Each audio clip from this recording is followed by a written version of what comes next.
ensemble, mais...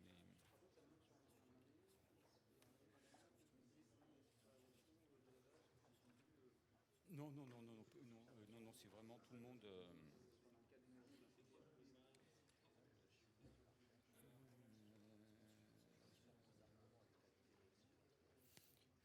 Moi, c'est la première question que je vais vous poser, juste pour amorcer voilà. Ouais, bah, vous trouvez quelque chose à dire. Oui.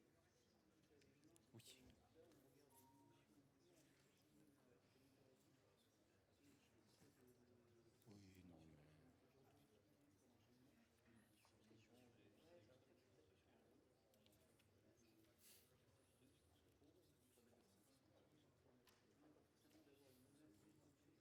Mhm.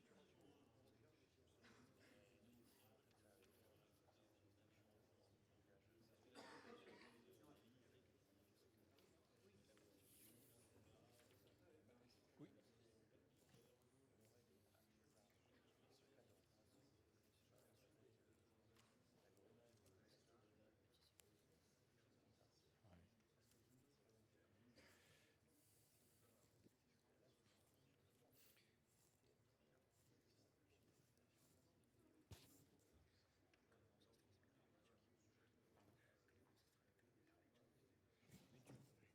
Ouais. Donc, ah oui, d'accord.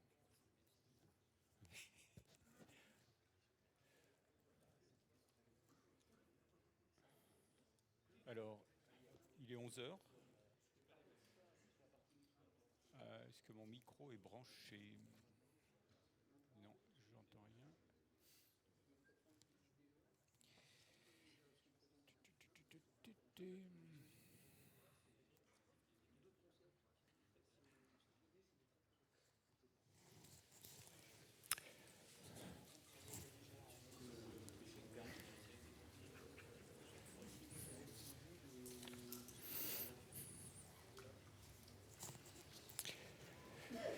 Donc, il est 11 heures.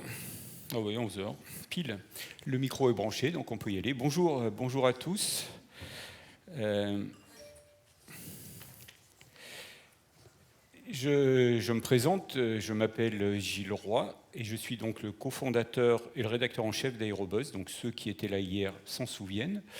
Et donc Aérobuzz est le partenaire, est un des partenaires historiques de l'UAV Show. Et donc, comme lors des précédentes éditions, j'ai le plaisir cette année encore d'animer quelques-unes des tables rondes et puis d'animer également le Démo Day de demain, jeudi. Et là, je vous invite à venir très très nombreux parce que ce sera pour les spectateurs une récréation demain au soleil. Il va faire beau, il n'y aura pas trop de vent, on sera sur l'aéroport, ça va être magnifique. Et puis, on pourra voir une partie des drones qui sont sur les stands, on pourra les voir évoluer dans un environnement quand même assez exceptionnel, puisque c'est l'aéroport de Bordeaux-Mérignac, avec le trafic commercial qui n'est pas du tout interrompu. Voilà.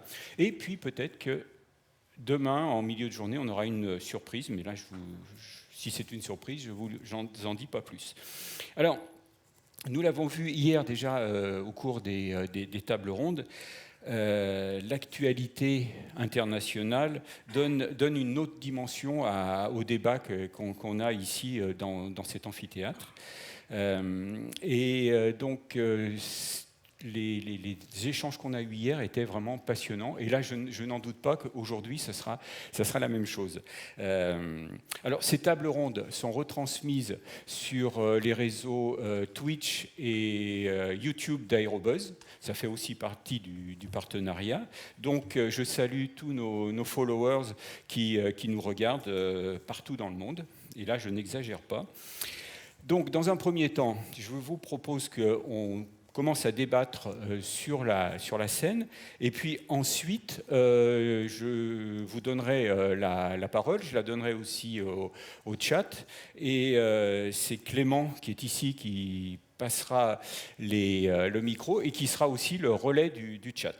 Alors, vous avez le mode d'emploi, on va pouvoir commencer. Donc, je vous invite à vous présenter chacun à votre tour, de façon assez brève. Il nous manque quelqu'un, là, j'espère qu'il va nous rejoindre. Si on peut aller le chercher sur son stand, ce serait bien. Voilà. Alors, allons-y. Mon commandant, à vous l'honneur. Bien, bonjour à tous. Je suis le commandant Bataille. Je sers à la section emploi de drone du CFOT et non pas du CCF, donc le commandement de la force opération terrestre. Alors là, il faut commencer à décoder tout de suite. Là. Voilà, donc le commandement de la force opération terrestre, c'est le commandement qui gère toutes les unités déployables de l'armée de terre, enfin, qui commande les unités de l'armée de terre, voilà, les unités déployables. Donc, comme je suis en charge, moi, plutôt de la partie emploi drone. Au sein du CFOT, on a donc la section drone qui est colocalisée avec les sections défense solaire. Pourquoi ? Parce qu'évidemment, il y a une logique de milieu, il y a une logique de complémentarité. Pour s'entraîner à la lutte anti-drone, il nous faut des drones. Et pour définir éventuellement les capacités dont on aurait besoin pour lutter contre les drones, bien évidemment, on s'appuie mutuellement sur ces sujets. Colonel. Et bonjour à tous. Je suis le colonel Flight. Je suis du commandement territorial de l'armée de l'air et de l'espace, qui est un commandement qui est situé à Bordeaux-Mérignac. Hein, je suis en voisin. Et ce commandement de l'armée de l'air et de l'espace a pour fonction de commander et d'appuyer l'ensemble des bases aériennes situées sur le territoire national métropolitain. Et mes fonctions précisément sont celles de général adjoint défense sécurité. Tout est dit dans le titre, c'est-à-dire que je m'occupe de la protection défense des bases aériennes de France métropolitaine. Et dans la protection défense des bases aériennes de France métropolitaine, bien entendu, il y a un volet lutte anti-drone, ce qui explique ma présence. Merci. Bonjour, Jean Boy. Moi, je suis de la société Arcus, qui est donc une société de la défense spécialisée dans les véhicules blindés. Et nous avons une division système d'armes qui s'appelle Hornet, dont je suis le directeur. Et concrètement, ce qu'on fait, on fait ce qu'on appelle des tourellos téléopérés, c'est-à-dire c'est un système qu'on vient mettre sur le toit des véhicules, sur lequel il y a une caméra et une arme. Notre objectif en participant au UAV Show, c'est de rencontrer l'ennemi, puisqu'on travaille activement sur une évolution de ce tourello pour lui donner une capacité d'autoprotection. L'idée étant aujourd'hui que nos combattants sont aveugles dans leur blindé sur la capacité à détecter du drone et éventuellement à les neutraliser. Et donc notre travail, c'est de trouver une solution. Alors, on verra en détail quelle solution vous proposez. Et on a même sur le salon un prototype, un démonstrateur de cette solution. Et demain, on ne tire pas. Bonjour à tous, je m'appelle Julien Charrier, je travaille pour le groupe CSG en tant que responsable du développement. Groupe tchèque, je suis basé à Prague. Notre filiale Retia, spécialisée dans les systèmes radar, a conçu une solution pour la détection, le suivi et la classification des drones dans l'espace aérien. Et nous sommes ici cette semaine pour présenter, avec notre partenaire Asman Technologies, société de Nouvelle-Aquitaine, notre solution pour le marché français. Et donc, Loïc. Bonjour, Loïc Brivzac, je représente la société Hologuard. Hologuard est une filiale du groupe ADP. Nous avons deux activités principales, notamment la protection aéroportuaire, anti-drone. Et par ailleurs, on a un partenariat et nous avons équipé l'armée de l'air d'un système qui s'appelle Basalt, qui est opérationnel depuis 2021. Et depuis ces 4 à 5 années, nous les accompagnons sur la protection de sites particuliers, notamment à l'occasion de DPSA. On a, outre la qualité de détection, des initiatives en termes de neutralisation, même si effectivement c'est une prérogative évidemment des autorités françaises, on a une capacité effectivement à les accompagner sur l'installation de matériel de neutralisation. Eh bien, merci pour ces présentations. Donc moi, je vais boucher le trou, hein, parce que pour les photos, c'est pas bien d'avoir quelqu'un d'absent comme ça. Donc, quand je vois le coefficient de remplissage de la salle, je parle un peu comme une low cost, moi. Coefficient de remplissage, ça veut dire que le sujet vous intéresse. Alors, c'est évidemment pas la première fois qu'on parle de lutte anti-drone sur le salon UAV Show. On en a parlé pratiquement à chaque édition, et notamment en 2023, donc lors de la précédente édition, et on parlait de lutte anti-drone à propos des Jeux Olympiques. Donc, en 2023, donc, la menace drone apparaissait encore diffuse, pour ne pas dire un peu abstraite, pour beaucoup d'entre nous. Et c'était en 2023.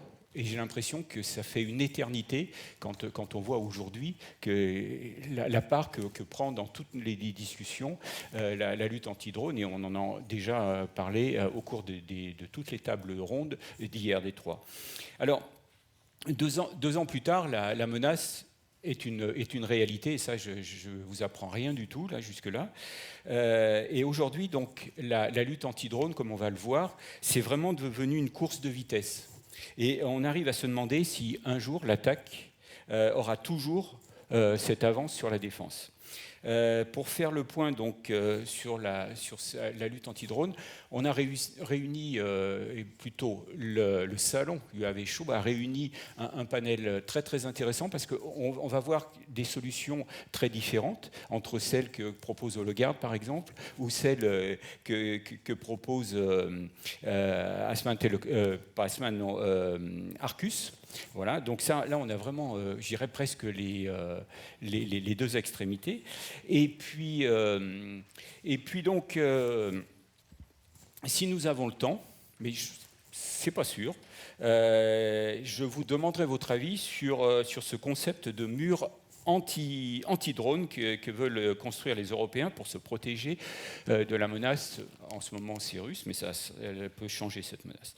Donc, voilà. Eh bien, merci de nous avoir rejoints. Alors, je vais vous donner un micro. Vous allez vous présenter. Et puis, ça m'arrange que vous soyez arrivés parce que ma première question, elle était pour vous. Donc, j'allais sauter tout de suite à la deuxième. Là. Bon, bonjour, Vincent Hassenbergen, je suis le CEO fondateur d'une startup qui s'appelle ThinkDeep AI. Et depuis, on a développé des solutions de détection de drones en 2020 déjà, avec notamment principalement sur de l'image, sur de la vidéo.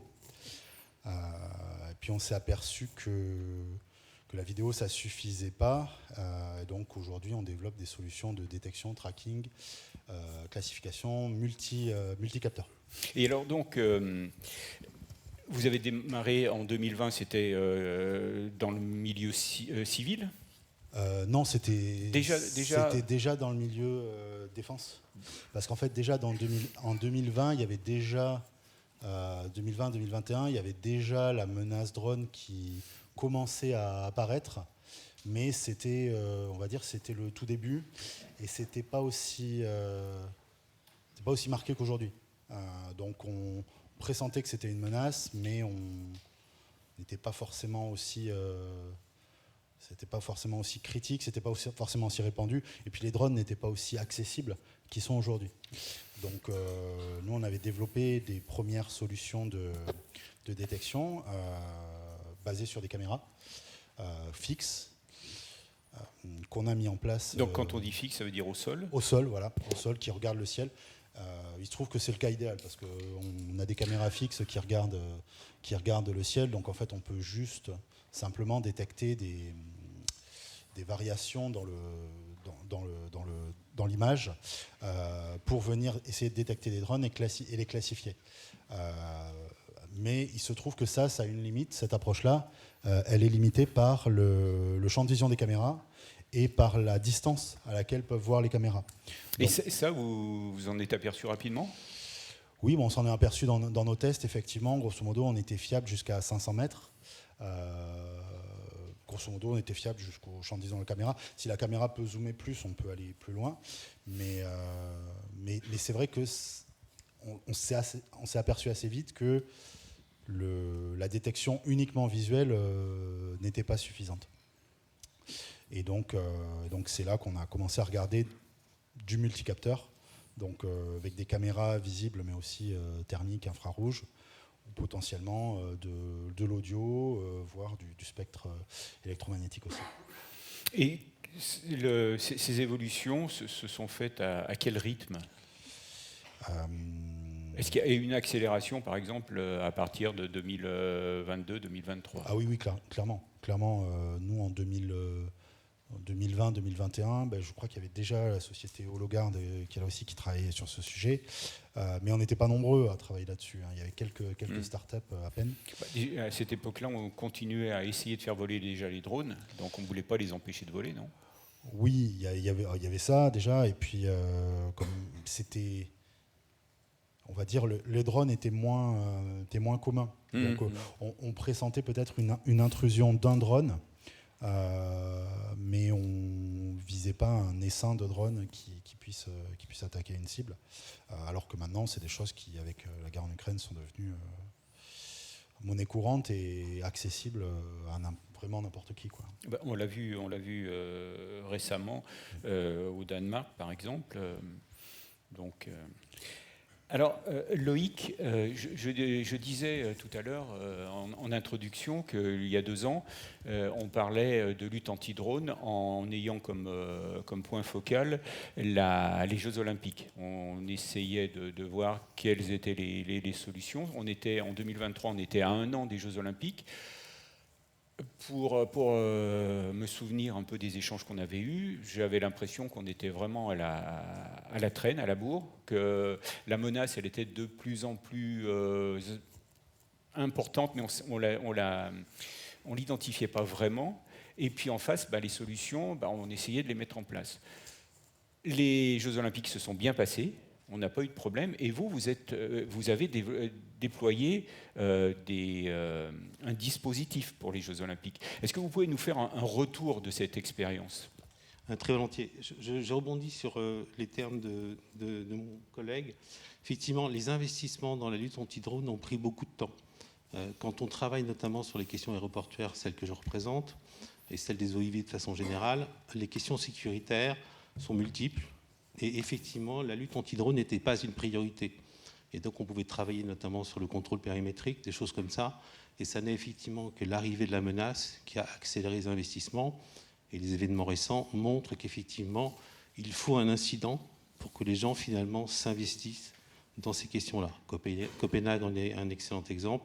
Et à titre indicatif, nous étions à Copenhague à l'occasion du symposium qui s'est tenu début octobre et qui réunissait les grands acteurs européens sur la question de la lutte anti-drone. Donc vous aviez déployé du matériel. On a proposé à Copenhague une protection très rapide, de façon à les accompagner dans ce début d'incident.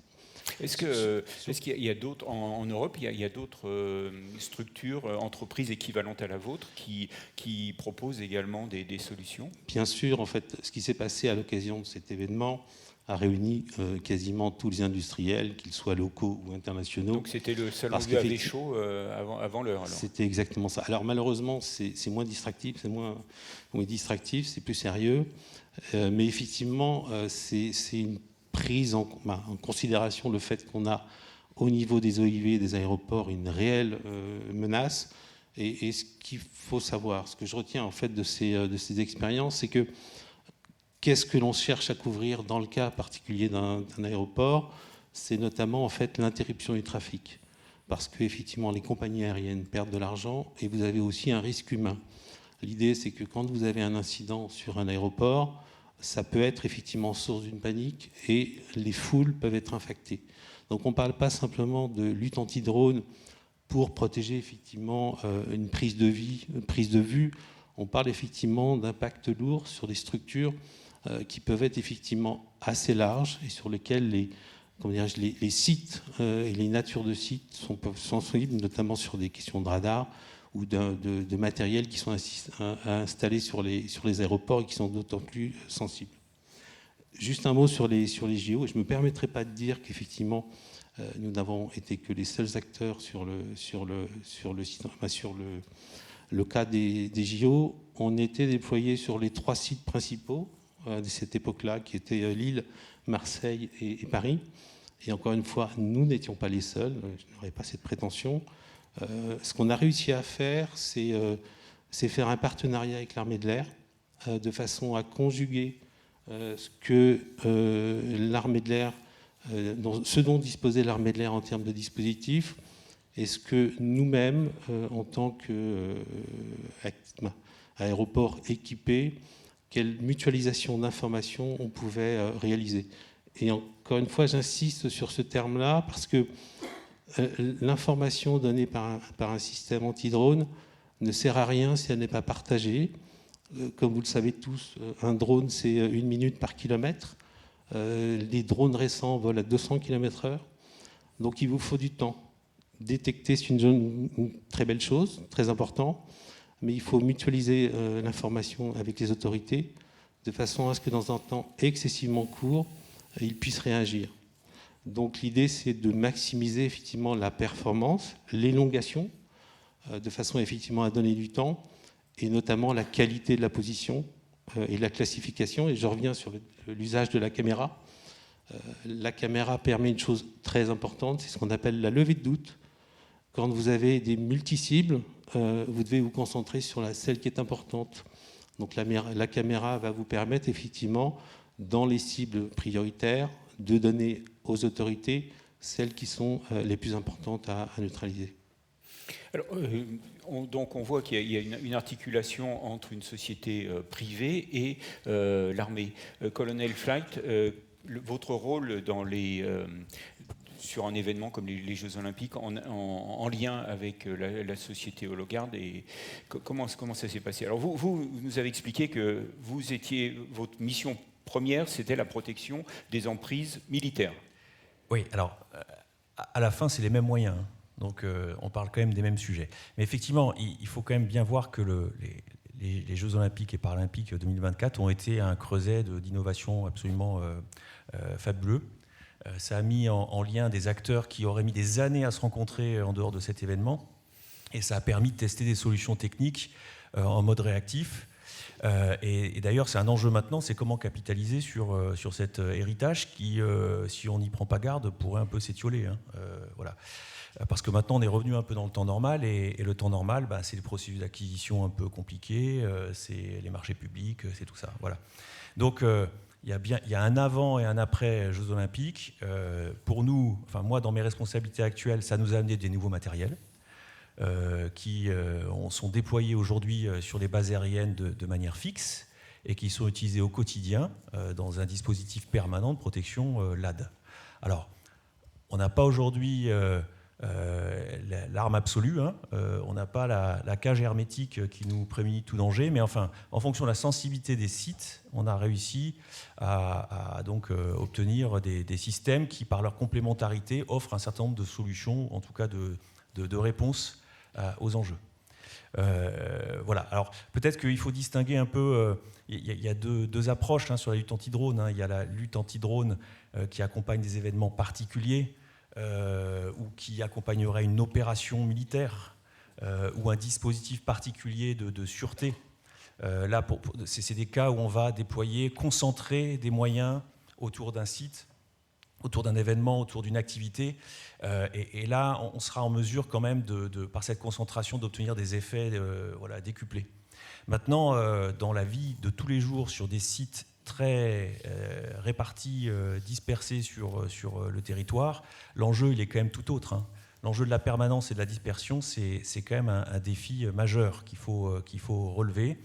Et là, en tout cas dans l'armée de l'air, on attend de vous tous, les industriels, les start-up, des solutions innovantes qui nous permettront de ne pas être trop en retard dans cette course dont vous avez parlé tout à l'heure. On a l'impression que c'est une course sans fin, en fait, entre l'attaque et la défense.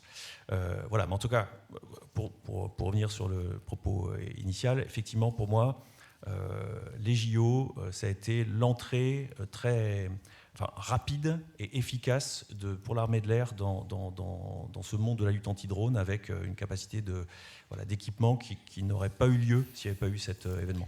Plus que la guerre d'Ukraine ? Mais alors, en 2024, dans la préparation des JO, on n'avait pas encore vu l'avancée, la révolution des drones que le conflit ukrainien allait apporter. Souvenez-vous entre 2022 et 2023, on parlait beaucoup des drones Bayraktar. On parlait des TB9, on ne parlait pas des essaims de drones, c'est venu après. Donc cette menace-là, elle est devenue prégnante, en tout cas palpable, vu du conflit ukrainien qu'un petit peu plus tard, je pense. Mais ça rejoint quand même une question sur c'est quoi la menace en fait ? On craint quoi ? Donc, et là, je pense qu'on ne peut pas mener tous les combats en même temps. Il y a une chose qui est certaine, c'est que le drone, c'est venu sur la pliure de la carte, c'est-à-dire à l'endroit où personne ne s'en occupe vraiment. C'est-à-dire que vous aviez d'un côté la défense terrestre qui savait ce qu'elle avait à faire, vous aviez la défense aérienne, la défense surface air qui savait ce qu'elle avait à faire contre des menaces connues. Ça faisait des dizaines d'années que tout le monde développait des capacités, s'entraînait à faire ça. Et puis d'un coup arrive une menace qui est à la jointure, qui se situe à la frange intermédiaire entre tous ces domaines. Et donc vous mettez tout le monde en déséquilibre en fait. Parce que les systèmes qui étaient conçus, prévus, efficaces pour s'intéresser, pour contrer ces menaces dans ces domaines-là, eh bien, ils se révélaient inefficaces ou inadaptés dans cette jointure-là. Voilà, trop petit, trop lent, trop bas pour la défense aérienne, trop manœuvrant, trop haut, trop rapide pour la défense terrestre classique. Voilà, ça c'est le défi qu'on a tous eu auquel on doit faire face. Commandant Bataille, vous avez aussi fait un retour d'expérience sur les Jeux Olympiques. Oui, alors sur les Jeux Olympiques, la FOT, enfin, la Force opérationnelle terrestre, était en appui du dispositif de défense. Donc on a travaillé en parfaite coordination avec les camarades de l'armée de l'air. Donc en l'occurrence, j'ai pas vraiment plus de plus-value. Voilà, on a contribué au dispositif de défense. Pour revenir sur le rétex, évidemment, comme toutes les armées, on est sensible à ce qui se passe en Ukraine et on tire bien sûr un certain nombre de conclusions. Donc, évidemment, pour nous, la défense anti-drone, bon, ça reste la lutte anti-drone reste une des composantes un peu plus globales de la défense solaire. Et quand on parle du drone, on parle de quel drone on parle. Je vous rejoins, de quelle menace on parle. Parce que bien évidemment, les moyens dont on dispose, utiliser des missiles pour tirer des drones à 10 000 euros, bon, effectivement, le coût gain efficace, le coût efficacité, le ratio n'est pas forcément très supportable. Donc en l'occurrence, on a tiré un certain nombre de conclusions sur notre capacité. Il y a, à mon sens, vraiment deux composantes majeures qui nécessitent des investissements, des développements et d'acquérir des capacités un peu plus étendues, notamment pour ce qui concerne la détection. Mmh. Parce que bien évidemment, en fonction des systèmes utilisés, les systèmes de commande, lorsqu'on est face à des drones filaires ou des drones qui sont radiocommandés, évidemment, on n'a pas la même capacité de détection. Donc on doit disposer de capacités de détection complémentaires qui permettent d'agir dans un spectre large, dans le spectre visible, dans le spectre électromagnétique. Voilà.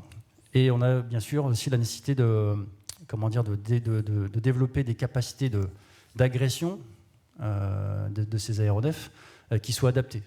Et donc globalement qui permettent de faire face à des drones de quelques grammes, à des drones de plusieurs kilos, voire plus.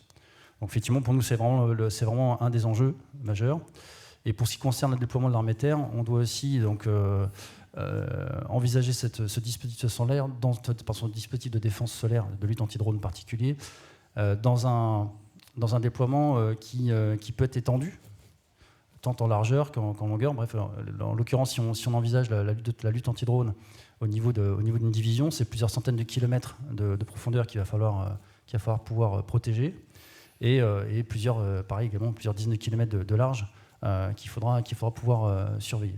Alors évidemment, on ne sera pas en mesure, c'est illusoire que de pouvoir dire qu'on pourra défendre une zone aussi vaste, mais voilà, il faudra qu'on puisse avoir des dispositifs complémentaires.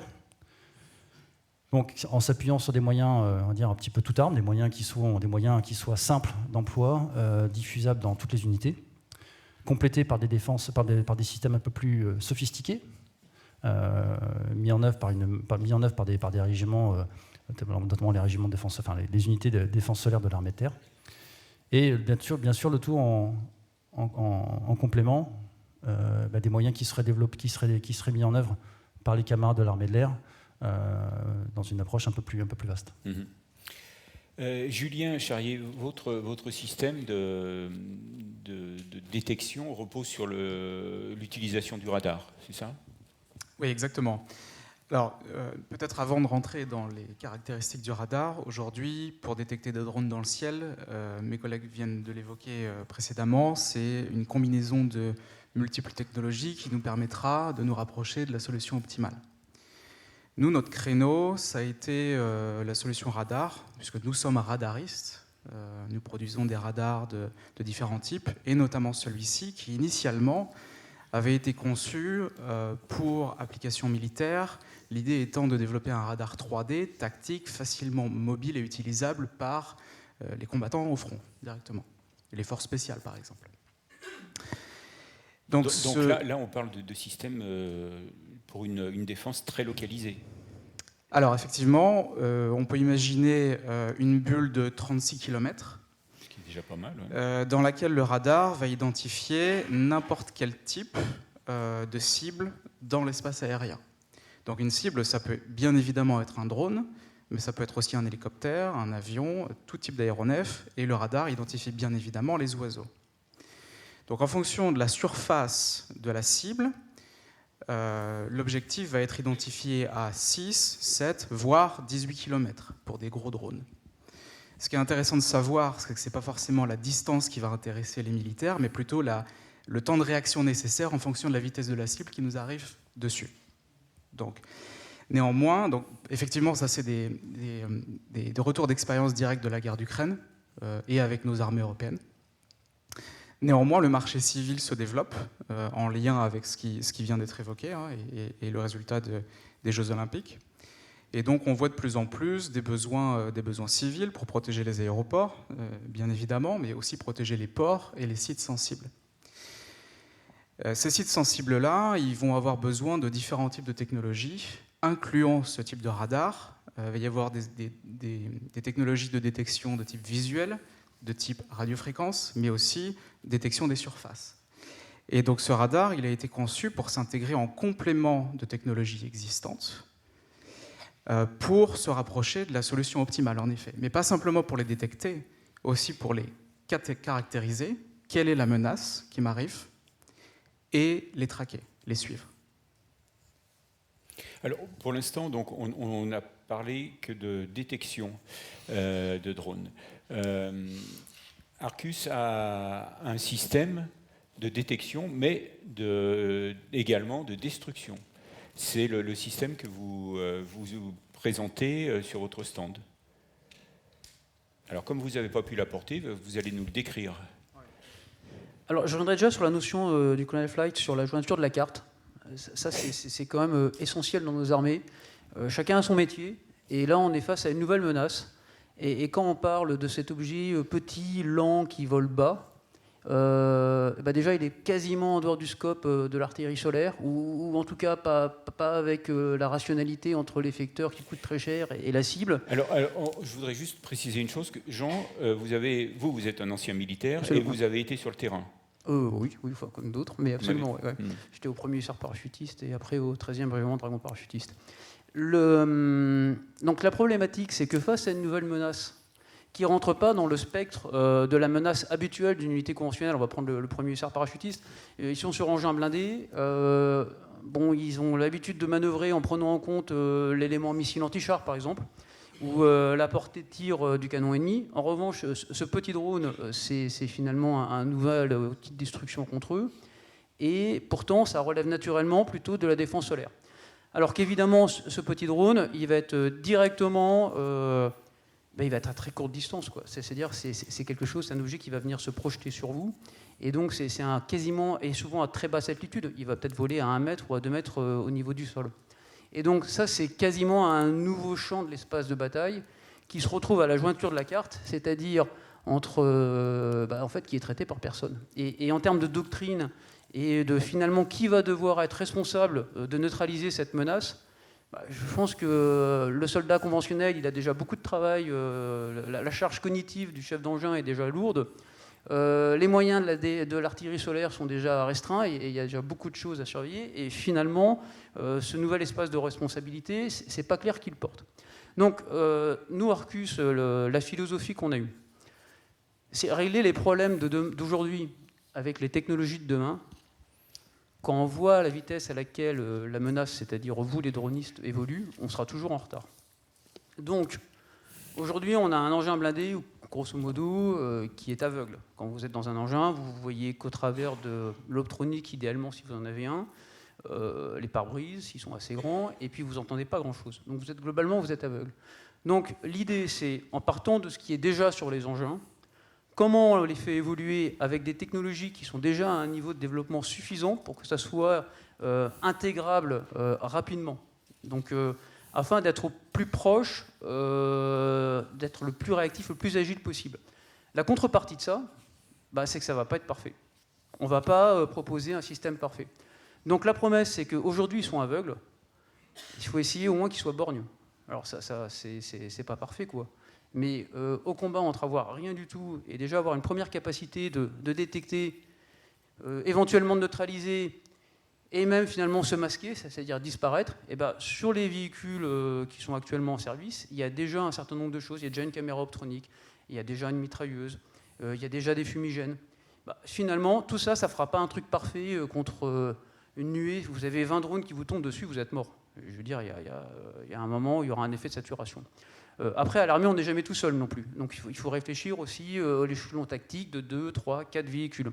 Donc dans cette dialectique entre un worst case qui de toute façon fera que vous aurez perdu, et puis un moment où l'ennemi peut aussi avoir ses faiblesses, et vous pouvez aussi utiliser intelligemment ce dont vous disposez, vous retrouvez de la survivabilité et donc de la capacité à manœuvrer. Donc à partir de là, on a pris, donc nous on fait des tourellots téléopérés, donc c'est un objet avec une mitrailleuse, un bloc optronique, et puis ça s'oriente et c'est capable de tirer avec un bon niveau de précision sur des cibles terrestres. Donc tout l'objet du travail qu'on fait en fonds propres chez Arcus, ça a été d'identifier auprès de différents industriels, radaristes, des gens qui travaillent dans l'optronique, la RF aussi, donc, puisque effectivement la détection, il faut qu'elle soit sur un spectre assez large, tout en restant quand même dans une contrainte budgétaire. Parce que si on veut s'appuyer, si on veut déployer, massifier, évidemment il ne faut pas que ça soit... si on met tout, ça va marcher, mais il n'y aura pas les budgets avec. Et puis en même temps, il faut que ça reste utilisable par un opérationnel qui a déjà beaucoup de choses à faire dans son engin. Donc il faut que ça soit quasiment transparent, ou en tant que faire possible, transparent.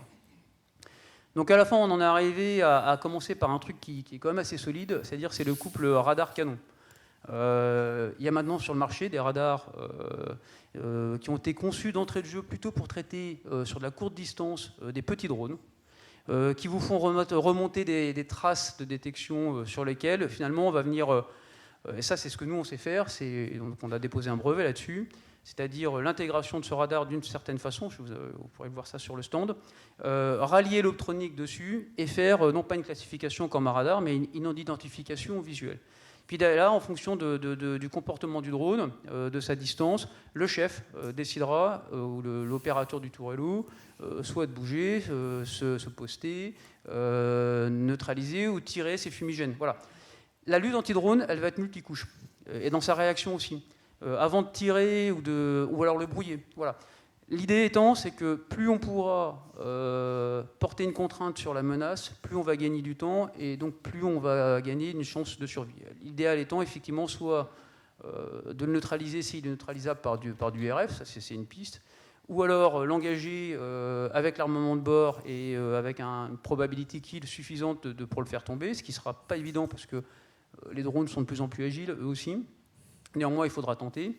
Et puis surtout, après, il faut avoir des architectures ouvertes. C'est-à-dire que l'innovation, vous parlez des startups, il y a de plus en plus de briques qui proposent des objets qu'il va falloir être capable en réactivité de venir intégrer sur un schéma de alerte, détection, identification, neutralisation.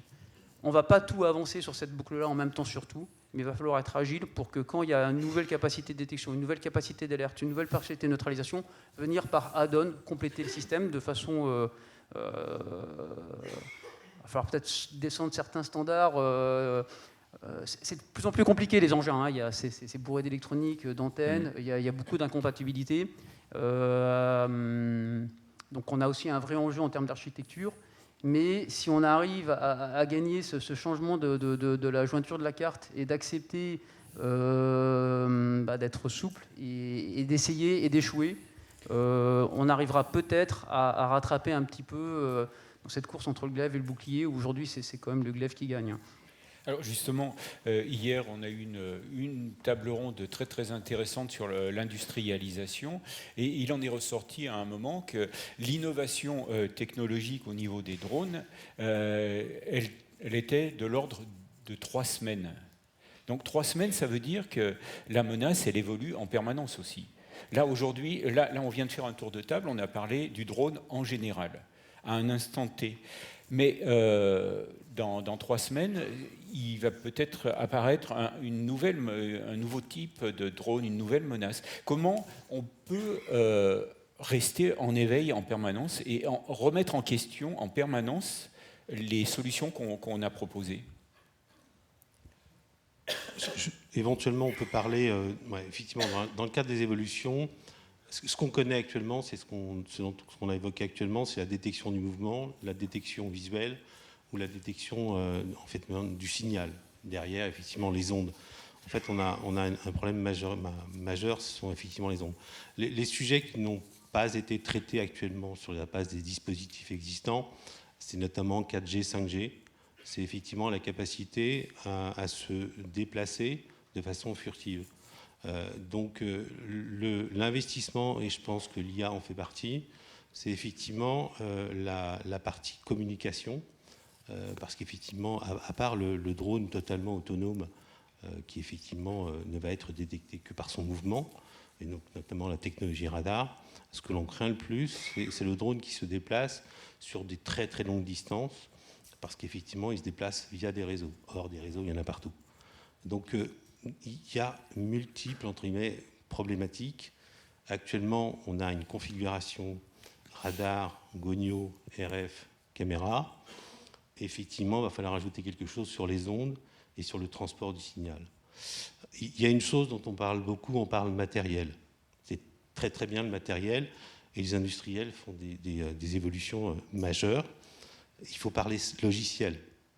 Il ne faut pas oublier effectivement qu'un matériel va vous permettre de détecter, mais si effectivement vous n'exploitez pas cette donnée, vous n'êtes pas capable de localiser le drone. Donc il vous faut un logiciel. Ce logiciel, effectivement, va donner la situation tactique et va vous permettre en fait de traiter les priorités. Donc effectivement, dans le cadre de l'évolution, il faut intégrer l'évolution technologique des matériels, la nécessité de l'évolution logicielle et le traitement en fait, du signal et de la communication. Il ne faut pas oublier un élément aussi important, c'est la cyber. Si effectivement vos matériels, vos logiciels ne sont pas sécurisés, ce que vous allez produire va bénéficier aux voisins. Donc, encore une fois, tous les sujets ne sont pas sur la table.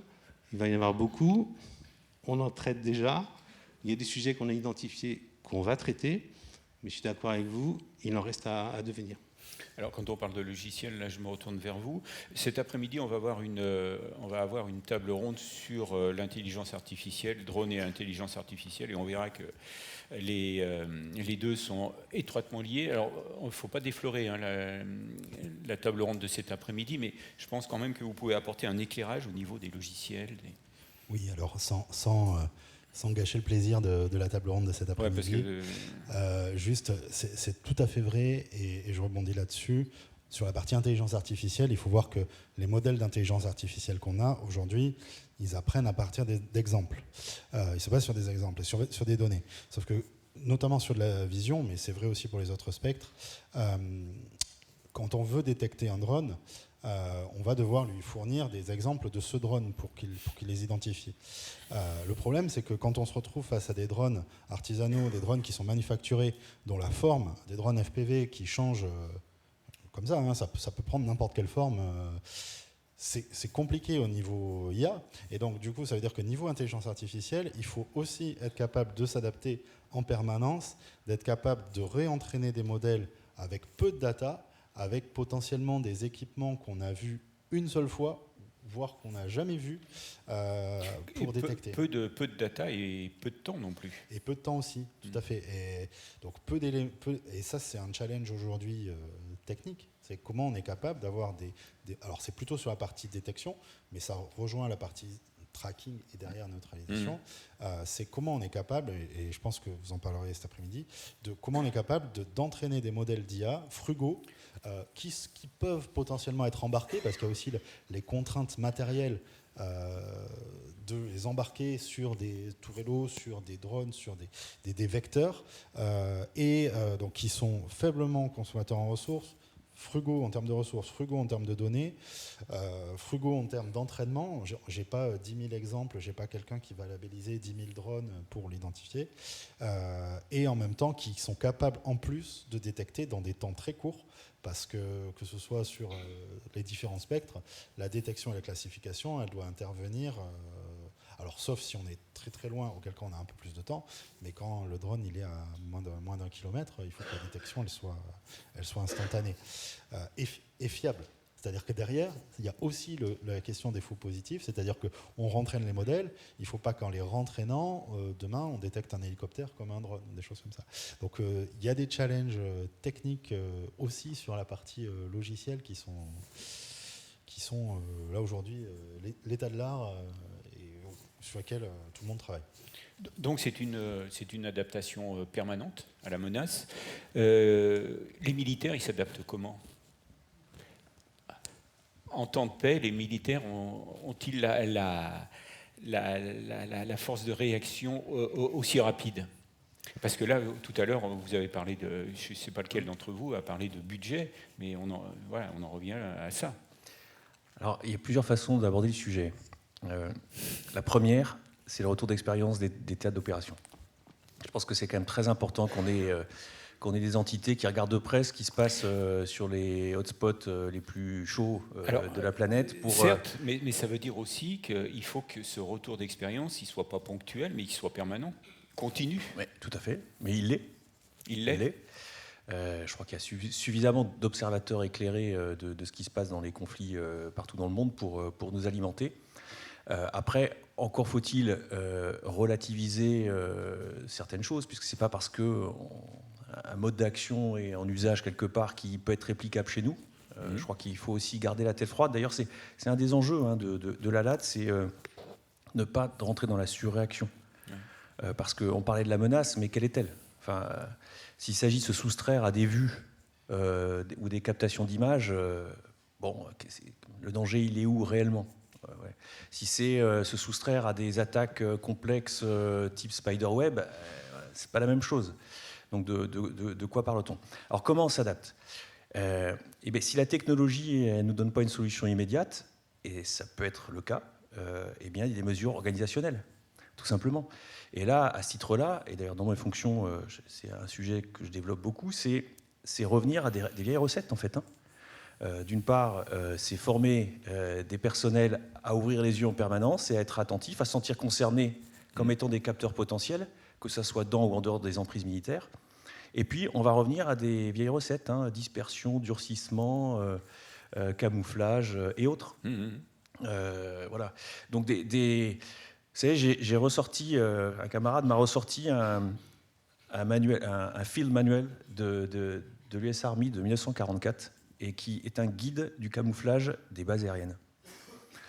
Eh bien, aujourd'hui, je pense que c'est pas complètement délirant de se replonger dans ce genre de choses et puis de donner, d'utiliser quelques vieilles recettes parce qu'elles peuvent s'avérer sans doute pas suffisantes, mais en tout cas contribuer à diminuer nos vulnérabilités. Donc, un truc tout bête, il y a des pays en Europe là qui ont des bases aériennes. Je ne parle pas de nous, je serais très pudique, où on aligne très savamment des avions sur des parkings, on en met des dizaines, les uns à côté des autres, bien alignés. Et bien ça, c'est pas possible.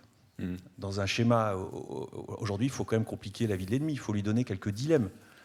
Et pour lui donner quelques dilemmes, les bonnes recettes de dispersion, dissémination ou autre camouflage, ça peut tromper un modèle d'IA, par exemple.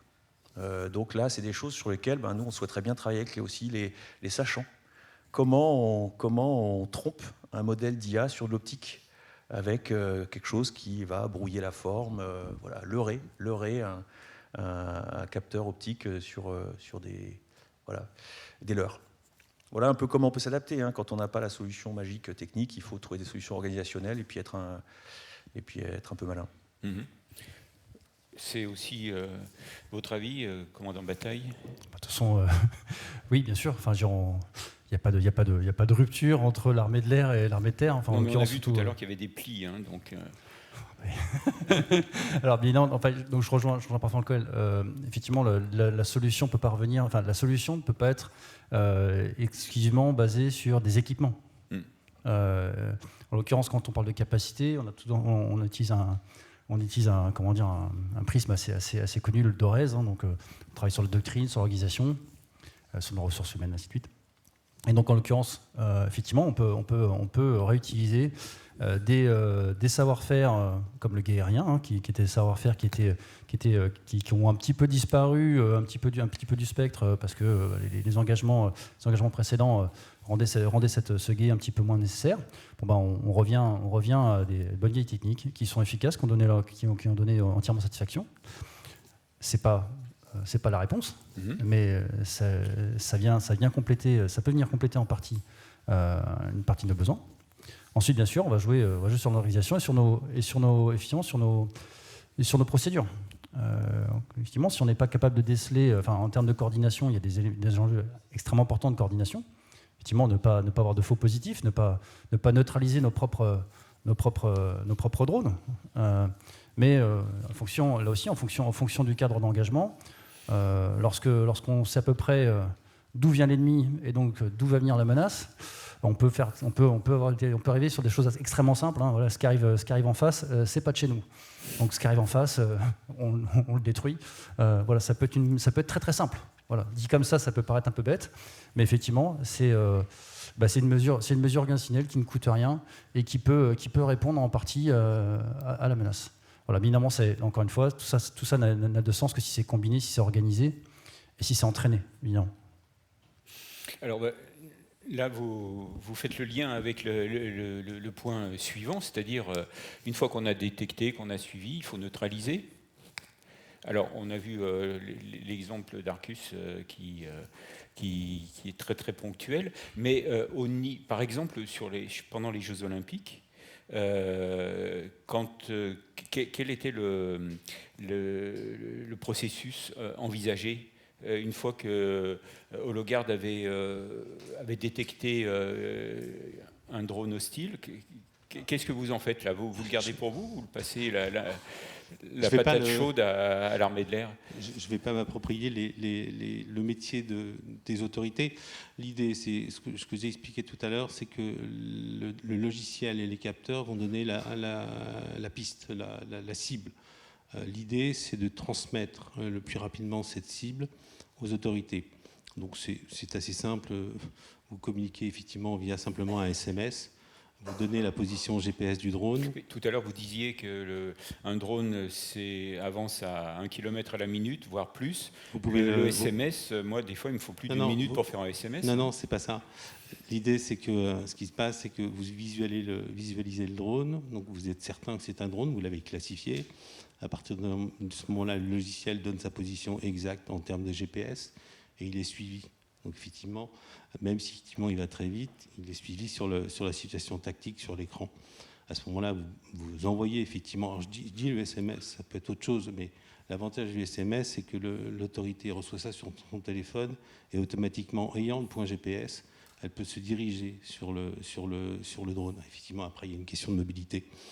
Sur la partie, que se passe-t-il après qu'on ait détecté, évidemment, il faut effectivement utiliser des éléments de neutralisation. Alors, les technologies les plus récentes, les plus connues, bien évidemment, c'est le brouillage. Mais on sait que le brouillage est limité. D'abord, ce qu'il faut savoir, c'est qu'un brouilleur a besoin d'une énergie. Une énergie, effectivement, c'est limité.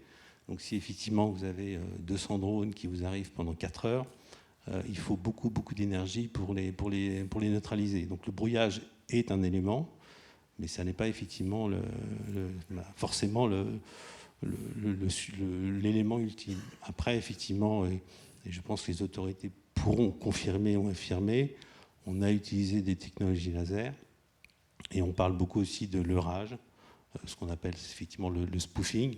Il y a des industriels français qui ont beaucoup investi sur ces technologies laser et leurrage, et on peut s'en féliciter. Ils travaillent aussi avec les armées de l'air. Donc effectivement, on revient sur le triptyque détection, communication, neutralisation, et les produits de neutralisation existent. L'idée simplement, c'est qu'il faut qu'ils soient intégrés au logiciel pour que l'information soit donnée le plus rapidement et que la décision de neutralisation soit réalisée dans les meilleurs délais. Mais les outils existent. Mais pour après, il y a un côté budgétaire, il ne faut pas l'oublier. Ben là, on en revient toujours au même point. Mais pour l'heure, une fois que la menace est détectée, qui a autorité et peut légalement neutraliser Je vais laisser la parole à mon voisin. Du territoire national en temps de paix. Hein. En France, on n'a pas le droit un opérateur civil n'a pas le droit de neutraliser. Donc effectivement, c'est du domaine des autorités. En fait, c'est prévu par la loi. Hein. Oui, alors justement. Ouais. Donc c'est prévu par différents corps de textes réglementaires, dont la loi sur la sécurité intérieure, qui prévoit les autorités qui ont l'aptitude, enfin, qui peuvent brouiller. Les armées, en tant qu'opérateurs d'importance vitale, ont cette capacité à désigner des autorités qui donnent des autorisations de brouillage. C'est mon cas. Et tout ça est parfaitement encadré. L'enjeu, c'est quoi ? C'est aussi préserver le fonctionnement d'autres équipements. Hein. Brouiller, ça peut quand même poser un problème si c'est dans un environnement qui est très encombré par d'autres systèmes et ça pourrait les perturber. Il faudrait mesurer les conséquences. Donc, il y a des études qui sont faites pour mesurer les conséquences. Alors, l'avantage, c'est que sur nos bases aériennes, là, on maîtrise bien notre spectre et on sait assez bien vers où on va. C'est peut-être un peu plus compliqué en milieu urbain, par exemple. Donc, ça nécessite des études préalables. Mais au prix de ces études préalables, il est tout à fait possible pour les autorités représentant les forces de sécurité intérieure ou les armées de brouiller à des fins de neutralisation. Et c'est quand même utilisé très, très, très régulièrement. Très régulièrement. Oui. Donc avec des efficacités qui sont qui dépendent de la technologie du drone en face, qui dépendent des conditions du moment, mais on n'est pas désarmé en termes de brouillage. Hein. Nous, on dispose toutes nos bases aériennes disposent de fusils brouilleurs, typiquement, et donc on est capable de les mettre en œuvre rapidement. C'est des choses qui se portent à la main. En plus des systèmes fixes ou infratisés de brouillage. Il y en a qui sont exposés là sur le exactement. Salon. Un mot sur la... Pardon. Donc c'est encadré. Le législateur quand même a été conscient des enjeux, hein, puisqu'il est allé assez vite pour déterminer le cadre d'emploi du brouillage sur le territoire national. C'est venu avec aussi les JO. Hein, je ne sais plus de quand date la loi exactement, mais c'est venu quand même assez vite, ce qui fait qu'on n'est pas démuni dans ce domaine-là. Pour autant, on ne peut pas faire tout à fait n'importe quoi. C'est quand même lié à un cadre d'emploi assez strict. Et ça mériterait... Ce qui est rassurant, ça mériterait sans doute d'être un petit peu... fine-tuné en fonction de l'évolution du contexte. Enfin bon, voilà, il y a des choses ont été faites dans ce domaine. Mais il n'y a pas que le brouillage dans la neutralisation, je pense qu'on en reparlera après. Hein. Il y aura peut-être d'autres solutions. Parlons-en tout de suite. Alors nous, en tout cas, on met en œuvre aussi des capacités de destruction basiques. Hein. C'est tout simplement des fusils type calibre 12. Hein. Et donc nos opérateurs LAD, soit ils brouillent, soit ils détruisent s'ils en ont l'occasion avec un fusil de chasse, en fait, équipé d'une munition un petit peu adaptée. Là, il y a un sujet, la neutralisation physique par des armes, c'est quand même... ça mérite quand même de s'y pencher un peu, surtout sur une installation militaire, avec la question des retombées, des munitions. On ne peut pas tirer n'importe où, surtout sur des avions très chers qui sont sous les retombées, vous imaginez, on ne peut pas se permettre ça. Donc, c'est un sujet. Néanmoins, il y a plein de cas où c'est tout à fait pertinent. Et il faut, je le dis à certains, s'il y a des opérateurs drones amateurs ici, il est interdit de survoler avec votre drone une base aérienne, hein, au risque de se le faire détruire. Je vous le dis franchement. Donc on n'hésitera pas. Donc ça, c'est quand même important à dire, parce que vous mettez en contravention, vous êtes un contrevenant. Et à ce titre-là, les mesures s'appliquent. Après, on verra le contentieux qui ira avec si vous êtes un simple touriste de drone. Enfin, voilà. Mais donc, on a une capacité de neutralisation. Maintenant, la question, c'est effectivement, à des échelles plus grandes, avec des attaques de plusieurs dizaines de drones, quels moyens dont on dispose. Et là, il y a une vraie, sans doute, recherche à faire sur des moyens, entre guillemets, moyennement létaux, qui seraient juste en mesure de neutraliser les drones, mais qui ne présenteraient pas de danger vis-à-vis de l'environnement, voilà, dans les retombées. Ça, c'est quand même un sujet... Vous pensez à quoi, là, par exemple ? Je ne suis pas du tout un chercheur dans le domaine. J'ai quelques idées, si vous voulez. Voilà, mais c'est très, très inventif. Effectivement, il faut protéger les sites des impacts du brouillage, parce qu'effectivement, ça perturbe. On voit des choses sur Internet qui sont intéressantes. Il y a la percussion, c'est prendre un drone pour neutraliser un autre drone. Vous avez les filets. Il faut voir, effectivement, c'est quand même, faut être très, très bon pour vous positionner au-dessus d'un drone pour le faire. Mais bon, il y a des sociétés qui ont développé ça et ça marche. On parle aussi de murs de drones. Donc effectivement, vous voyez un drone arriver, à ce moment-là, vous faites décoller une série de drones qui créent en fait une barrière. Voilà, donc les innovations, les inventions sont multiples, et encore une fois, ça va sans doute encore continuer à évoluer. Alors là, on parle du contexte français. Ailleurs, Julien, votre système, vous l'avez déployé dans d'autres pays ? Alors oui. Et est-ce qu'on se pose les mêmes questions ?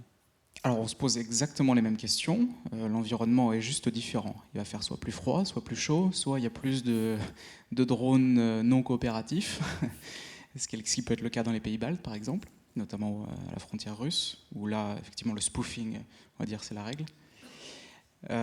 Notre solution aujourd'hui, elle est déjà mise en œuvre au sein de l'OTAN, et donc nous participons dans les exercices OTAN, et les plus récents justement en pays baltiques. L'armée allemande a exactement les mêmes problèmes que l'armée française, et nous venons de passer avec succès les tests de protection des bases aériennes de l'armée, et donc nous avons été présélectionnés, donc le processus a été très long, mais je confirme que non seulement les besoins sont similaires, mais le processus est le même. Voilà. Le processus, c'est-à-dire le processus de sélection et d'achat. Mais après ma question portait plus sur la neutralisation, c'est-à-dire que une fois que... Là, on vient de voir en France qu'on se pose quand même beaucoup de questions, il y en a beaucoup de réserves, et heureusement, et on ne va pas appuyer sur la gâchette tout de suite. Est-ce que dans d'autres pays, on prend autant de précautions ou certains sont un petit peu plus belliqueux ? Les cultures divergent, ça c'est évident. Nous, jusqu'à présent, étant particulièrement déployés sur applications militaires, le doute n'est pas souvent permis, donc on préfère détruire que douter. Voilà. Je confirme. Voilà, bon. Tu veux rajouter quelque chose ? Oui, sur la neutralisation. Après, on vous passera les micros pour que vous puissiez poser des questions, donc préparez vos questions. Ouais, sur la neutralisation, très clairement, et c'est la raison de notre présence ici, hein, si on avait coutume de dire pendant la Seconde Guerre mondiale que le meilleur ennemi du char, c'est le char, la question ici, est-ce que le meilleur ennemi du drone n'est pas le drone ? Donc, je parle vraiment sur la partie neutralisation, hein, parce qu'on est d'accord qu'il faut avoir détecté, il faut avoir classifié, identifié, puis à un moment, on veut le faire tomber l'objet, ou le neutraliser. C'est là où les boucles courtes, si on a quand même des structures de commandement qui sont solides, où on a déjà une capacité de primo-détection, une capacité de décision, c'est là où il faut aussi être réactif dans la connaissance de l'évolution des nouveaux effecteurs et de leur intégration en fonction des paramètres de chaque théâtre national ou autre. Mais le drone qui fait un mur de drone, le drone qui va venir exploser près d'un drone, le drone qui va taper sur un autre drone, pour peu qu'on n'ait pas le piloté, parce que notre opérateur, il sera peut-être... alors moi je parle plus sur mon domaine du soldat dans un engin blindé, il ne va pas être pilote de drone. Donc il faut de l'automatisation. C'est-à-dire que aussi bien on est capable de valider une primo-détection et de dire de façon visuelle, ça c'est un drone et je veux le faire tomber parce qu'il est en face de moi. Voilà, ça c'est un règle, c'est un truc assez simple mais réaliste. Par contre, une fois qu'on lui a dit va taper ça, il faut que le drone il y aille tout seul. Et aussi dans une structure de coût, le drone s'il coûte 40 000 € et qu'il fait 1 mètre de long, ça ne marchera pas non plus. Maintenant, on ne va pas aller chercher et taper des trucs à 20 km non plus. Je veux dire, si la menace c'est sur la phase finale et que ça va jusqu'à 1 km, si ça peut tailler des formes de drones et des drones qui sont suffisamment autonomes pour aller taper un autre drone, là c'est des choses qui sont intéressantes si elles s'inscrivent dans la boucle plus large de la protection contre les drones. Et ça, c'est des trucs qui nous intéressent et qu'on regarde. Et je pense que ça sera, dans un premier temps et jusqu'à un certain point de saturation, une piste intéressante. Merci. Qui lève la main? Alors, on a un premier... Et puis après, on ira voir sur le chat s'il y a également des questions.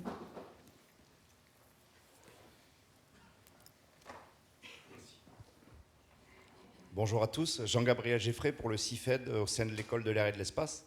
Est-ce que vous pouvez nous parler du projet, de l'appel à projet Épervier, qui est un appel à projet pour la lutte anti-drone FPV type Racer à fibre optique ou classique?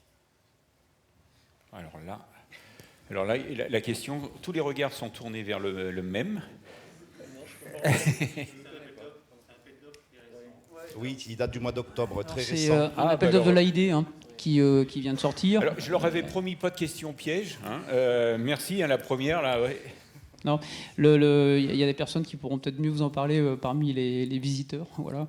Je ne donnerai pas de nom à la radio. Non, mais typiquement, c'est vraiment cette menace tactique très courte portée, c'est-à-dire le drone porteur d'une charge creuse qui va taper sur un véhicule, et sur laquelle aujourd'hui on est quand même assez démunis, pour ne pas dire autre chose. Voilà, donc la boîte AID est ouverte, et puis j'espère que les gens seront créatifs. En tout cas, nous, on va essayer d'y contribuer. Voilà. Et alors, nous, on peut en parler, mais on n'est pas du tout dans les organisateurs, plutôt dans les participants. Mais effectivement, ouais, le gros challenge, c'est la rapidité des drones FPV. Et du coup, ça implique une rapidité de détection et de neutralisation, de réaction qui est énorme. Donc, on peut dire que c'est un gros challenge. J'avais bien compris, merci.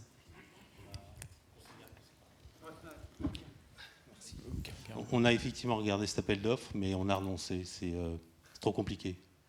Et mais voilà, on est obligé effectivement d'allouer les ressources aux éléments qui sont réellement opérationnels à terme. On parle par exemple aussi depuis longtemps des radars passifs, qui sont des technologies très très intéressantes parce que longue distance. Mais là aussi, ce sont des études qui sont en cours. Il faut trouver des applications. Donc les appels à projets, les AMI, tout ça, les RFP, c'est très très intéressant parce que c'est un domaine d'exploration. Mais effectivement, derrière, il faut trouver la capacité à rendre ces éléments opérationnels. Et dans le cas particulier, on a préféré abandonner parce qu'on pense qu'effectivement, ça n'est pas facile pour permettre d'aboutir. D'autres questions? Oui, Clément.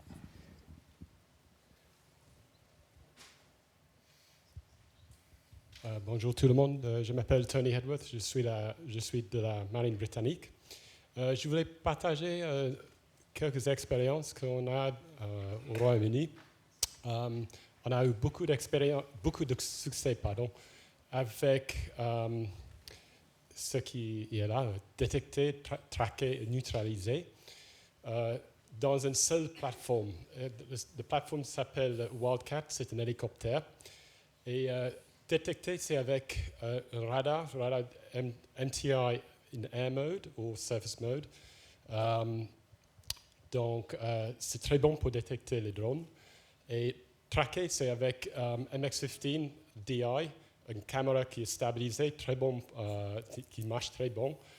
Et neutraliser, c'est avec le Thales Martlet Missile, une bonne hard kill option qui utilise laser beam rider pour ça marche très bien avec les drones. Le concept, c'était pas pour ça, c'était pour Fast Inshore Attack Craft. Mais on a adapté le système, la formation, et on a presque 100% de succès, des très longues distances.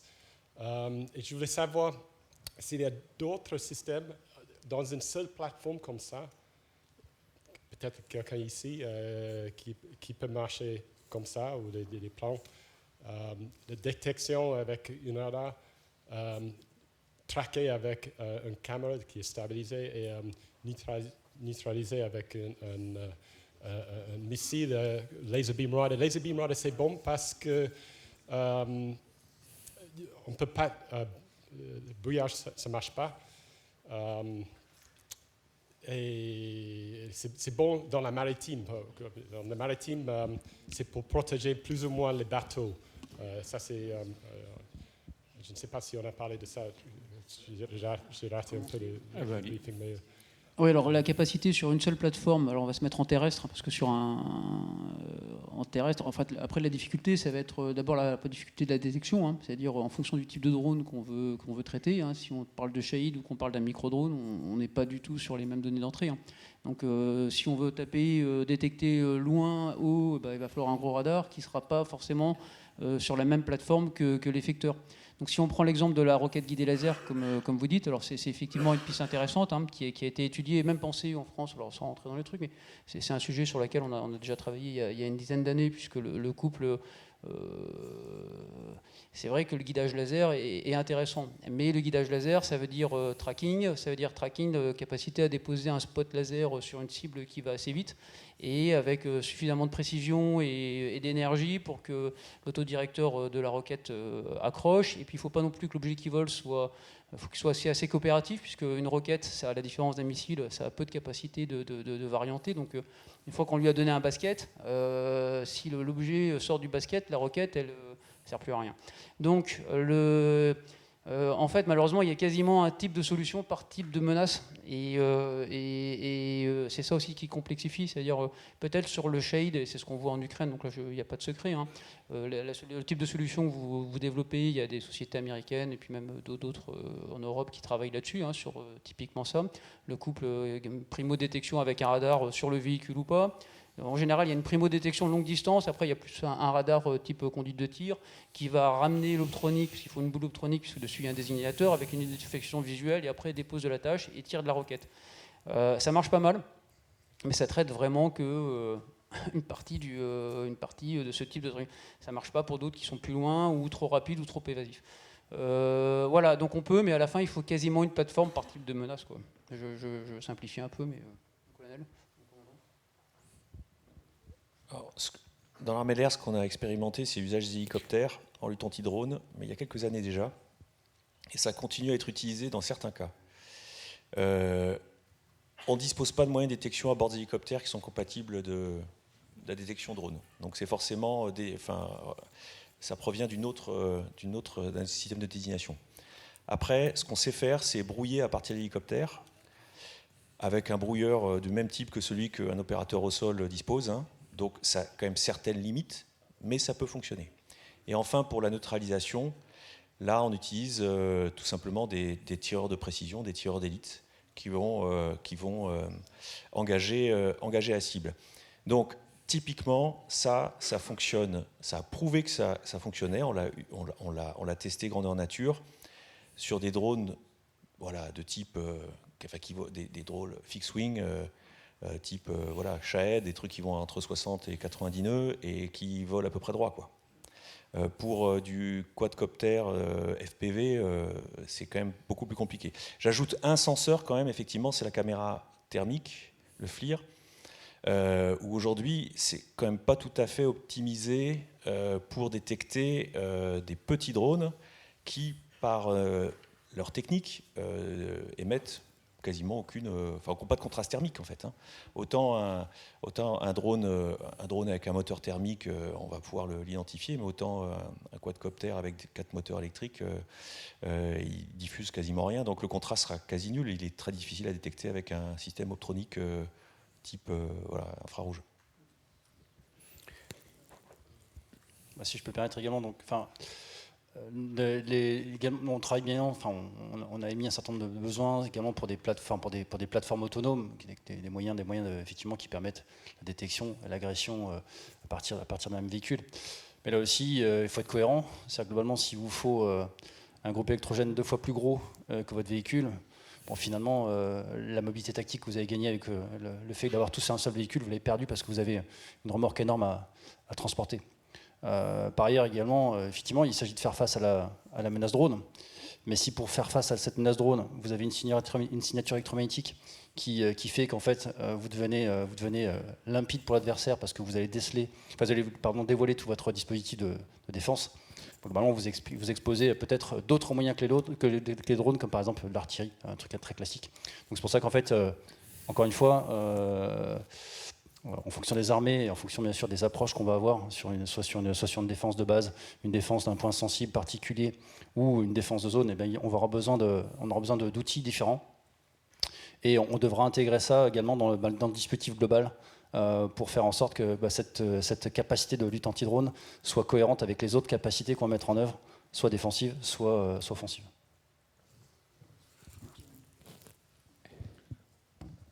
Juste pour effectivement rappeler mon sentiment, c'est que compte tenu effectivement des situations, il vous faut à la fois un système fixe, un système semi-mobile et un système mobile. Tout ça doit disposer effectivement d'élongation, donc de caméras qui puissent voir jour, nuit, mourir, souir.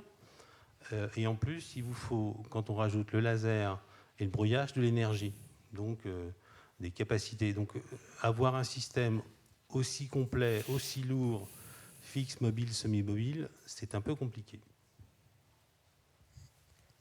Oui, je pense que c'est même un ensemble de systèmes, en fait. C'est pas possible d'avoir, pour faire écho à votre question, je pense que c'est compliqué d'avoir tout dans un seul système. On voit, il y a une variété de menaces, il y a une variété de formes et de façons de les détecter. Donc c'est un ensemble de systèmes. Et encore une fois, je pense que ça a été dit tout à l'heure, le système parfait n'existe pas et la détection parfaite n'existe pas. C'est des contre-mesures à chaque fois contre une menace particulière qu'il faut essayer d'anticiper. Un système modulaire est par définition plus souple. On peut adapter un module. Ouais, alors après, il y a, le problème, le contrepartie de l'agilité ou de la modularité, c'est la formation des forces. Il y a quand même un temps, il y a une notion de doctrine, appropriation, document d'emploi, formation des personnels, voilà. Donc c'est là aussi, il y a peut-être un enjeu, parce qu'on parle beaucoup technique, mais il y a aussi toute la problématique, c'est comment MCO, si on me connaît absolument. Surtout que si on va avoir une variété de menaces, après on va avoir une MCO qui va se complexifier, puisque plus on va varianter sur les effecteurs ou les systèmes, plus on va avoir des objets de plus en plus exotiques à soutenir. Donc là aussi, ouais, c'est aussi un enjeu. Oui, on a également sur ce sujet des vraies questions sur l'interopérabilité aussi. Parce qu'il s'agit également de pouvoir s'engager en interarmée, mais aussi en interallié. Donc il ne s'agit pas de développer une capacité franco-française qui ne soit pas du tout compatible avec les autres capacités qui pourraient être mises en œuvre par les membres d'une coalition. Merci. Est-ce qu'on a des questions sur le chat, Clément ? Oui, effectivement, on a 3 questions. La première étant... est-ce qu'il y a des moyens de lutte aérienne contre les drones ? Et si oui, quel pourcentage ça représente en moyens de lutte ? On va les prendre une par une à ce moment-là, les questions. Donc, vous avez parlé un peu d'hélicoptères. Si on parle de défense aérienne un peu classique, oui, les appareils de défense aérienne peuvent, donc les chasseurs, peuvent, avec leurs armements RR, apporter un certain type de solution contre un certain type de menace. Mais vous imaginez bien que ça ne sera pas dans tous les cas d'usage, que ça sera réservé à des théâtres d'opération et que ça sera réservé à des drones qui représentent des vraies menaces, donc avec un potentiel de dangerosité élevé et qui ont un intérêt à être abattus par ce type d'effecteur. Donc aujourd'hui, on n'a pas envisagé de faire tirer un Mika par un Rafale sur le TN pour dégommer un petit drone, quoi. Voilà, c'est pas envisageable. Donc voilà. Après, faut-il réfléchir à des armements plus adaptés à ce type de cible? Sans doute. Sans doute. Voilà, à réfléchir.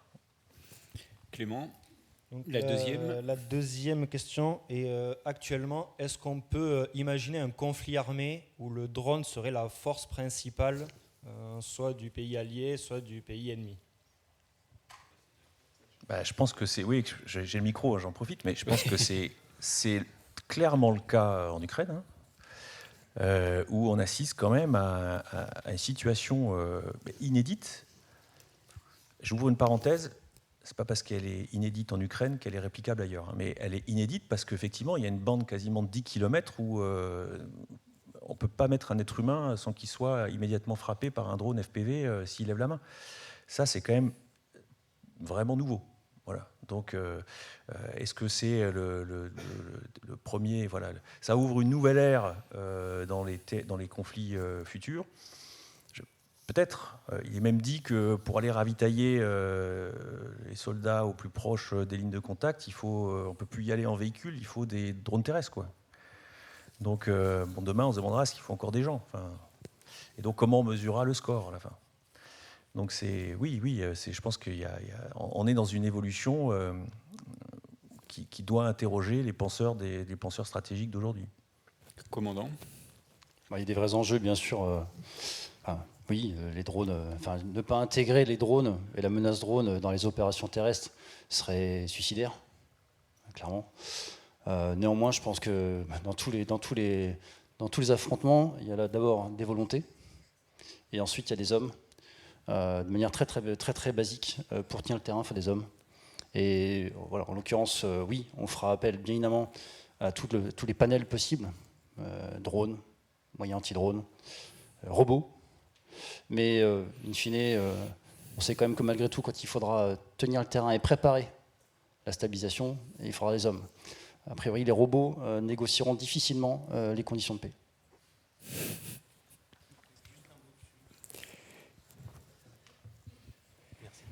Dans le cas particulier des drones, effectivement, il est fort probable qu'effectivement ça reste un instrument. Parce que si j'en crois les informations qui sont publiées, on parle d'1 million de drones côté russe et 1 million de drones côté Ukraine qui sont prévus à la construction dans les prochaines années. Donc effectivement, c'est dans la durée. Il y a un élément aussi qu'il faut intégrer, c'est que le drone, effectivement, on en parle comme d'une menace, c'est aussi un merveilleux outil de détection, d'observation. Or, l'observation, on le sait tous, effectivement, est un élément important pour procéder derrière à des attaques. Donc, je ne suis pas un spécialiste, mais intuitivement, le drone restera un élément comme le soldat l'a été à un moment. Après, il y a un élément dont on parle très peu, c'est la question de la disponibilité. On parlait tout à l'heure de MCO. Les matériels, effectivement, peuvent s'user. Les matériels ont besoin d'être constamment en disponibilité. Et donc, ça suppose de la production pour avoir du spare, de la pièce de rechange. Et l'approvisionnement de ces pièces de rechange, il faut aussi intégrer dans le processus de neutralisation et de détection du volume du trafic de drones. Et la troisième question? Et la troisième question, et s'adresse plutôt aux industriels, quelles sont les garanties en matière de cybersécurité dans la lutte anti-drone?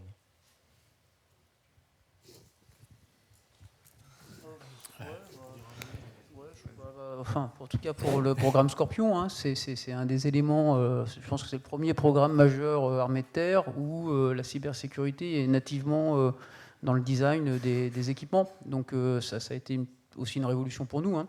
C'est-à-dire, je ne vais pas dire que c'est un nouveau, mais alors Scorpion, c'est le programme majeur de renouvellement du parc de véhicules blindés à roues de l'armée de terre. Donc c'est la génération des véhicules de l'avant blindés, les VAB, la MX-10RC, hein, dont on a entendu parler sur l'Ukraine, sont remplacés aujourd'hui par un programme qui porte sur des véhicules blindés 4x4, 6x6, donc en version transport de troupes, le Serval, le Griffon, et ainsi que le remplaçant de la MX-10RC qu'on appelle le Jaguar, qui qui est un 6.6. Et donc, sur ces matériels qui intègrent nativement énormément d'électronique, qui par nature sont dans ce qu'on appelle le combat collaboratif, c'est-à-dire qu'on travaille dans une bulle avec de l'échange d'informations, c'était ça, alors c'est la direction générale de l'armement, hein, qui, dès le début du programme, le programme a été conçu avec une dimension cybersécurité. Je ne rentrerai pas dans les détails, mais oui. Et donc, c'est un travail de tous les jours, et avec des équipes dédiées. Pour compléter, il n'y a pas que le sujet de cybersécurité, il y a aussi le fait de pouvoir opérer dans des milieux complètement perturbés, sans signal GPS. Et donc tous les systèmes qui sont développés aujourd'hui intègrent ces deux volets. La cybersécurité n'est pas que le seul volet sur lequel on doit s'intéresser. Et il y a peut-être un dernier élément. Un dernier mot sur la partie cyber. Dans le cas particulier des systèmes que l'armée de l'air utilise, ce sont des systèmes fermés. C'est-à-dire qu'effectivement, vous prenez le logiciel, vous ne pouvez pas avoir avec une clé USB une sortie. Donc l'information reste à l'intérieur, donc la cybersécurité, entre guillemets, en est simplifiée. Et peut-être un dernier mot sur la partie IA. On parle de cyber réseau, souvent comment on peut fausser un système, mais on l'a évoqué un tout petit peu tout à l'heure. Il peut y avoir des menaces visuelles qui viennent tromper les systèmes. Si on commence à avoir des systèmes qui se reposent de plus en plus sur de l'IA, il peut y avoir des attaques aussi indirectes qui ne sont pas nécessairement des attaques réseau sur ces systèmes-là, qui sont aussi à prendre en compte. C'est tout bon ? Est-ce que vous avez d'autres questions ? Non. Alors, bon, là, je pense qu'on a quand même bien plombé l'ambiance. Il nous reste 5 minutes pour reprendre un peu de morale avant d'aller déjeuner. Bon, quand la pression va retomber, on va avoir appris beaucoup de choses pour se protéger en temps de paix, je dirais. Comment vous voyez, là, je m'adresse plutôt aux industriels, comment vous voyez, vous, l'avenir à court terme de la lutte anti-drone ? Parce que les drones, il faut quand même... c'est pas qu'une menace aussi. Les drones, on est bien placé pour le savoir, ça apporte quand même beaucoup de progrès. Donc, on ne va pas abattre tout ce qui vole. Donc, comment vous voyez l'avenir à court terme ?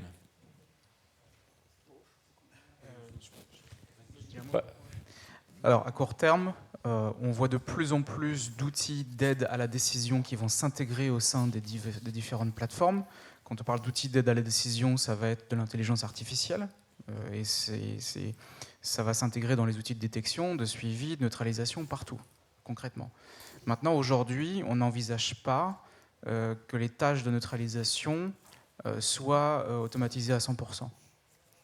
Ce n'est pas, en tout cas, ce que l'on voit. Donc, outils d'aide à la décision, bien évidemment, et outils à multi-usage pour essayer de réduire le nombre de plateformes qui puissent exister aujourd'hui. Alors, moi, je dirais, au niveau industriel et pour une société comme Arcus, il faut rentrer un peu dans la dynamique des forces, qui aujourd'hui, jusqu'à des niveaux de plus en plus bas, même du niveau du régiment, il y a quand même une démarche de laisser plus de capacité d'innovation, d'essayer, parce que finalement... On peut faire tous les PowerPoint qu'on veut, toutes les études. En fait, il faut acquérir de l'expérience et pour ça, il faut essayer.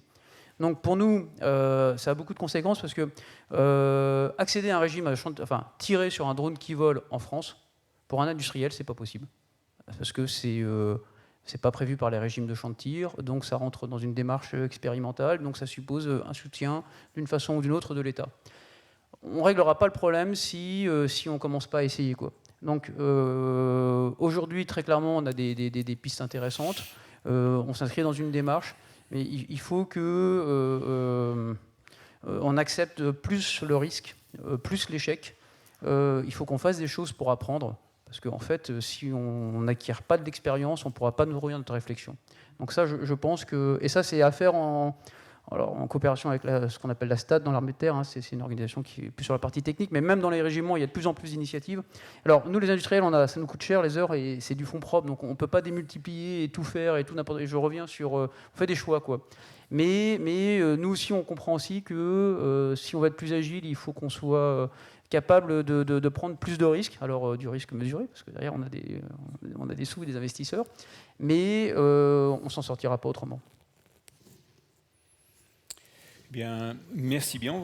Un dernier mot. On parle effectivement d'évolution, d'où l'intérêt pour les industriels et notamment les intégrateurs comme nous, c'est la capacité effectivement d'intégrer les nouvelles technologies. C'est-à-dire effectivement ce qui sort, il faut que rapidement ça soit, comme dirais-je, compris en termes d'évolution, de façon à ce qu'on puisse derrière les contrecarrer. Mais je reviens sur votre propos, le drone n'est pas qu'une menace, c'est effectivement une opportunité commerciale, développement, de réunion. Donc, il faut aussi l'envisager sous cet angle-là. Oui, je crois que c'est ça qu'il faut retenir. Alors, on retiendra aussi que la lutte anti-drone est une course de vitesse avec un adversaire qui a toujours une longueur d'avance. D'ores et déjà, je peux vous annoncer qu'en 2027, lors des prochains UAV Show, on aura à nouveau une table ronde sur la lutte anti-drone. Ça me paraît aujourd'hui inévitable. Mais j'espère qu'à ce moment-là, on pourra faire le point sur ce qu'a apporté l'actuelle guerre d'Ukraine dans la lutte anti-drone en temps de paix. Et donc ça, c'est l'espoir qu'on peut avoir maintenant. Et en attendant, je vous remercie pour votre contribution à ce débat très très intéressant. Je remercie aussi ceux dans la salle qui ont posé des questions, ceux qui ont écouté attentivement aussi. Et puis donc je remercie le chat. Je vous donne rendez-vous tout à l'heure à 14h45 ici même. Et là on va parler intelligence artificielle. Là aussi il y a beaucoup de choses à dire, vous allez voir. Bon appétit à tous.